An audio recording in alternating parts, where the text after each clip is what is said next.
Has it gotten to the point where you describe some House Republicans as almost being obstructionists on Well, this? listen, what I've tried to do this whole debate is not throw stones. That doesn't get us anywhere.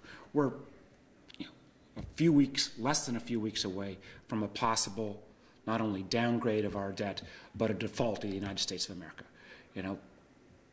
Calling out bad names on each other doesn't help us get to a solution. I want us to get through this debt ceiling, and I want us to reduce our debt. Now, do you think that it helped that the president came out yesterday and supported the plan? Listen,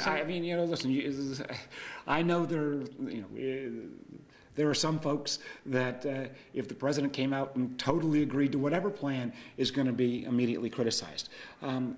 I think that's one of the reasons why building upon a bipartisan plan, candidly, that starts in the Senate the way this does, may be an ability then to bring the president and the House together in some way. I don't know if you saw Governor McDonald all yesterday, and I know you got to rush. This will be the last question. He was angry. I mean, he even used the words angry about the potential for the bond rating to fall for the first time since the 30s. Well, listen, as somebody who fought to protect that bond rating when I was governor, I was angry too. But what it means is, just as when I was governor, both sides got to be willing to compromise. There is not a one-party-only solution to this debt crisis. And any elected official that suddenly says this is off the table or that's off the table, is just not being practical at this moment of crisis. Do you think it could be a wake-up call for Republicans? Because he's been generally supportive of their efforts to keep tax increases off the table. And do you think that maybe this could be one of the things that House Republicans?